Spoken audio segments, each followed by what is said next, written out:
La ilaha illallah wahdahu la sharika lahu wa ashhadu anna Muhammadan abduhu wa rasuluh. Amma ba'da fa'uz billah minash shaitanir rajim. Bismillahir rahmanir rahim. In the Holy Quran, it is said, "You are the best people raised for the good of mankind. You enjoin what is right and forbid what is wrong, and believe in Allah." Chapter 3, verse 111. My dear brothers and sisters, respected Amir Sahib, respected Chairman Sahib, and gracious guests, Assalamu alaikum wa rahmatullahi wa barakatuhu. May the peace and blessings of God be upon you all. In the verse I have recited, there is an important claim. You are the best people raised for the good of mankind. It is a simple yet powerful idea. You might say this is Islam's mission statement, Muslims' mission statement. It conveys upon us the opportunity to earn reward in the sight of God as being the best people. But it is not automatic. To earn this special reward, we must complete two requirements. First, we must believe in God. And second, we must demonstrate good actions that benefit mankind. In the minutes to follow, I wish to outline how Islam, founded upon the principle that we serve humanity as a fundamental form of divine worship, requires our personal sacrifice. We must work for the betterment of our neighbors, our countrymen, and the good of all mankind. Let us begin to understand how the Holy Prophet Muhammad, peace and blessings of Allah be upon him, approached service to mankind. In one tradition, he said, "Give regular charity out of your property, for truly it is a purifier. And be kind to the relatives and acknowledge the rights of the poor and neighbors and those who seek your help." In another, he emphasized non-monetary forms of charity. The doors of goodness are many: enjoining good, forbidding evil, removing obstacles from the road, listening for the deaf, leading the blind, guiding one to the object of his need, hurrying to one in sorrow who is asking for help, and supporting the feeble with the strength of one's arm. All of these are charity prescribed for you. He also said, "Your smile for your brother is charity." I love that. Smiling is charity. About caring for orphans, the Holy Prophet, peace and blessings of Allah be upon him, once said, "Myself and the caretaker of an orphan will be like this in paradise," and he held his two fingers together. Beyond individuals carrying out charity, Islam also ushered in groundbreaking reforms to Arabia at that time. These reforms benefited the masses in many ways. For example, the advocacy for women's education and inheritance was new. New financial models for charity, making it obligatory to give alms for the poor and needy. Calling for racial equality and governance with absolute justice. These are but a few examples of what the Holy Prophet, peace and blessings of Allah be upon him, prepared as he launched Islam's new code of conduct for mankind.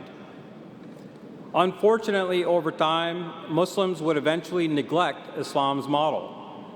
In a well-known saying foreseeing the future where Muslims would fail to discharge these duties, the Holy Prophet, peace and blessings of Allah be upon him, said, "There will come a time upon the people when nothing will remain of Islam except its name, and nothing will remain of the Quran except its script. Their mosques will be splendidly furnished, but destitute of guidance. Their scholars will be the worst people under the sky. Strife will emerge from them and return to them. Something needed to be done to protect and rekindle true Islam. That something would be the advent of a promised Messiah. In the later days, this Messiah would come and help mankind reinvigorate the original and true teachings of Islam. The Ahmadiyya Muslim community was established in 1889 by Hazrat Mirza Ghulam Ahmad, peace be upon him, the promised Messiah. Reflecting like a perfect mirror on the teachings of Prophet Muhammad, the promised Messiah taught his followers the teachings of the Holy Quran can be divided into two major categories. The first being unity of God, love and obedience to Him. The second is to treat kindly your brothers and fellow beings, be kind and merciful to humanity, always work for the good of mankind. One incident that I wish to relate is when the promised Messiah, peace be upon him, encountered a group of women and sickly children from the countryside asking for medicine from him. As this crowd grew larger and larger, and although the promised Messiah, peace be upon him, had an important and urgent article to write that day, he devoted 3 hours to dispensing different Western medicines to the needy. His companions said to him, "This is troublesome and wastes much of your time." Whereupon the promised Messiah, peace be upon him, replied most cheerfully and calmly, saying, "This too is sacred work. These are poor people and there is no dispensary nearby. A Muslim should not be neglectful or indifferent in this matter." Before the promised Messiah, peace be upon him, passed away in 1908, he said in his will, "It is the promise of God that He will cause the Jamaat, meaning the Ahmadiyya Muslim community, to flourish. So it is expected that abundance of funds will be forthcoming for the propagation of Islam. These funds shall also be used to help such orphans, poor, and needy, and new converts as do not have sufficient means for livelihood." However, the promised Messiah also warned us, "Rather, I am worried that after I am gone, those who will be entrusted these funds may not, seeing their abundance, stumble and fall in love with the world. So I pray that such honest people may always be found, and the Jamaat will be with these people to do God's work for the good of God's blessings alone." An important warning for us all to be aware of. Our service to humanity is for our protection against materialism. I'll say that again. Our service to humanity is for our own protection against materialism. When we humble ourselves by understanding the conditions of others around us, we find greater value in serving our fellow human beings in lieu of worldly pursuits. When the promised Messiah passed away in 1908, the Ahmadiyya Muslim community leaders elected his successor to become the next in line to hold the title of Khalifa, an office that would have divine support as promised to the community by God. I wish to take a few moments now to share how the community progressed under each of the 5 successors since the time of the promised Messiah, and specifically how they continued to inculcate Islam's model that to earn divine favor, we must be the best in service to mankind. The first of these successors, Hazrat Hakim Nuruddin, may Allah be pleased with him, was very well versed in medicine. He was a royal physician to the Maharaja for many years. His methods of diagnosis, fortified by a strong faith and a perfect reliance upon God, became known widely across South Asia. People from far and wide sought his services. Throughout his life, he never demanded a fee. He did not discriminate between his patients. Every one of them received his full attention. The poor and indigent were the objects of his special care. Bearing these core set of skills and Islam's service values would lead to the establishment of the community's first hospital, the Noor Hospital in Qadian, India, still in operation today, which was inaugurated in 1917. The second successor, Hazrat Mirza Bashiruddin Mahmud Ahmad, the promised son, may Allah be pleased with him, led the Ahmadiyya Muslim community for 52 years and is known for establishing virtually the entire organizational structure for the community, including the 5 auxiliaries. Improvement of its administration, formalizing the system of financial contributions, and directing the extensive missionary activity in what would expand the community to a global footprint, having missions today in nearly every country of the world.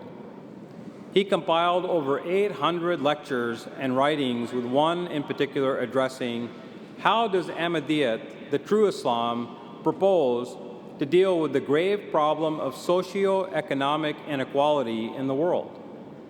Imagine that, discussing this topic, that time frame over 60 years ago.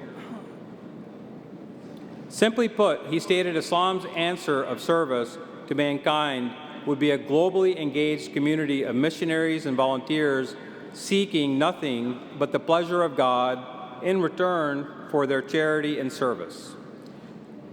We see examples in this in our many missions and missionaries today established in 212 countries and territories around the world. When we look closely at the daily work of these dedicated individuals, we see missionaries acting as educators and social workers committed to the welfare of the communities that they develop into their own. They invest person by person to lift people up, create followers of the Jamaat who are committed to serving others. The third successor, Hazrat Mirza Nasir Ahmad, may Allah have mercy on him, was elected in 1965, and he founded the Nusrat Jahan scheme soon after completing his tour of 7 African countries. The scheme was named after the Blessed Wife of the Promised Messiah.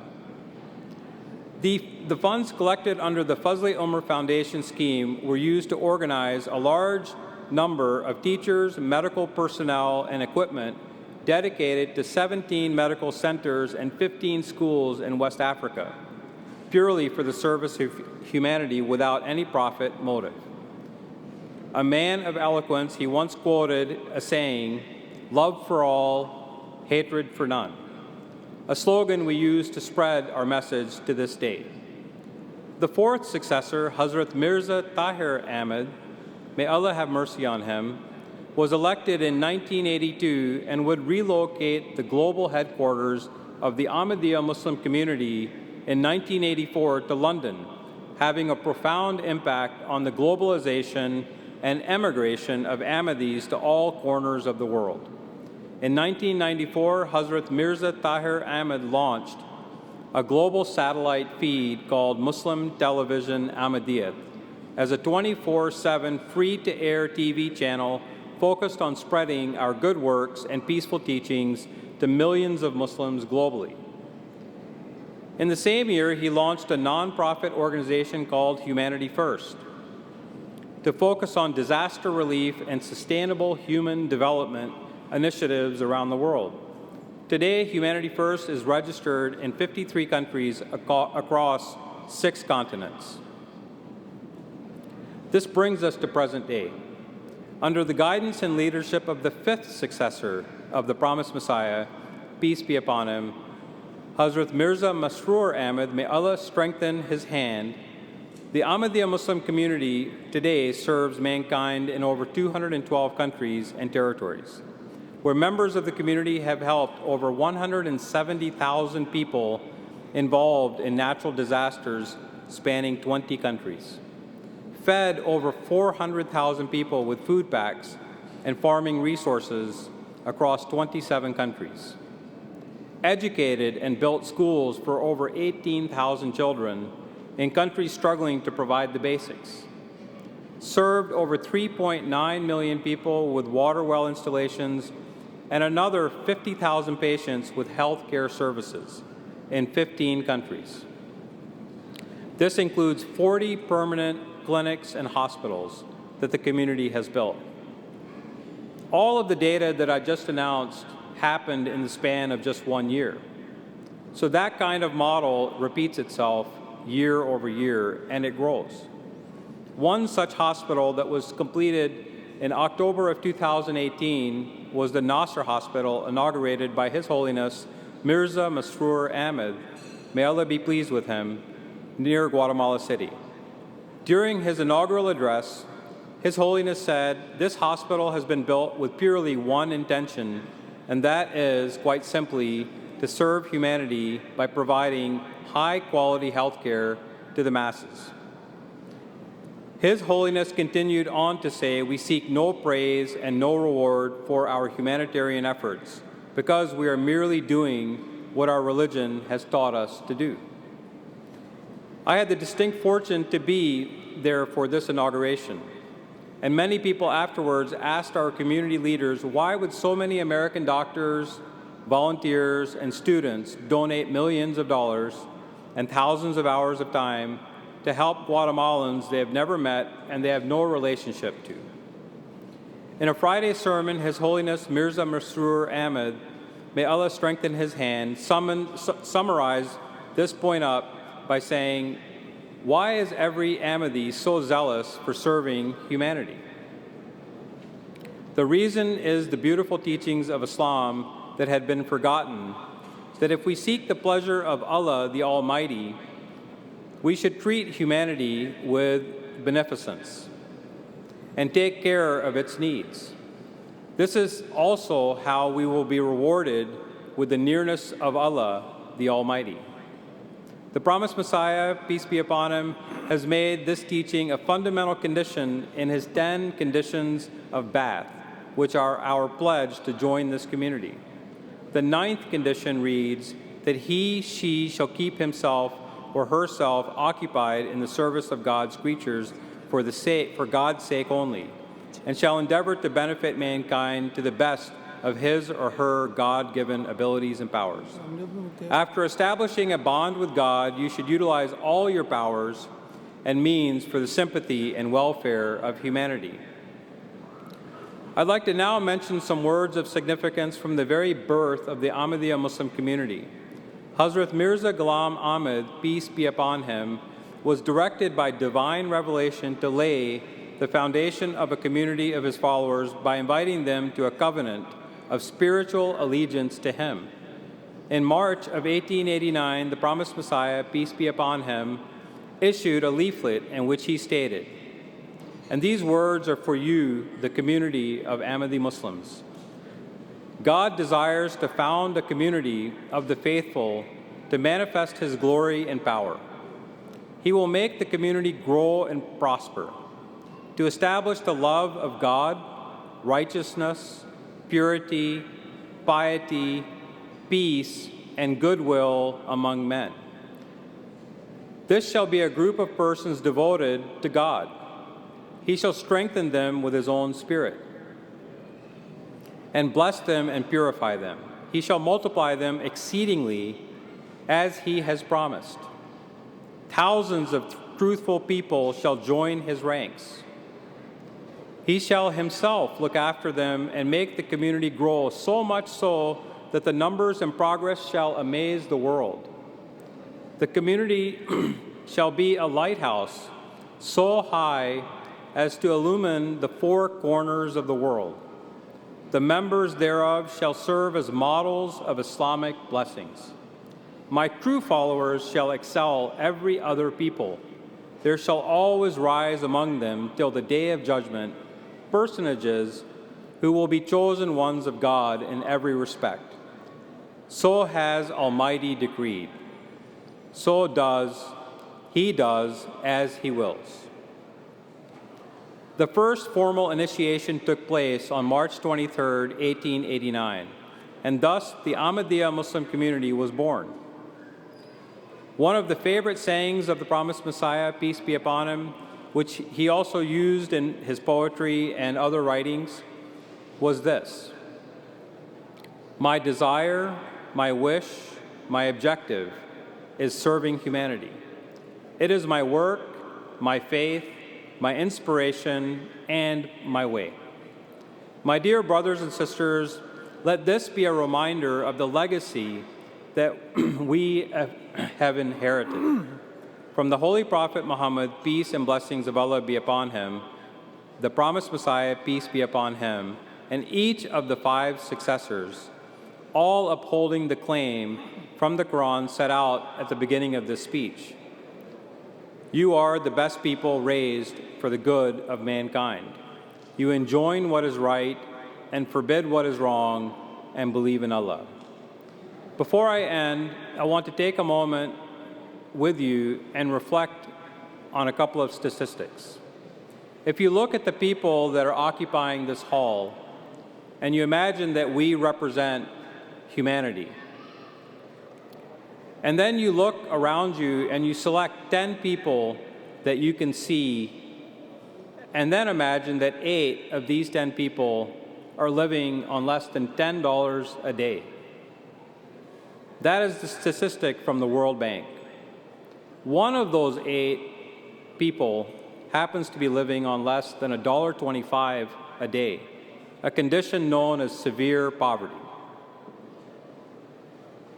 One of these people around you represents the children of the world, and there are more than 1 billion children that are living in poverty.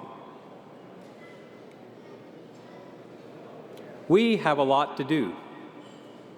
If you're not involved, get involved. If you are already involved, get more of your fellow Ahmadi brothers and sisters involved. My dear brothers and sisters, serving humanity is our way. It is the best path to attaining the pleasure of God. May God enable us all to fulfill this promise and become worthy of His special favors. Ameen. Jazakallah.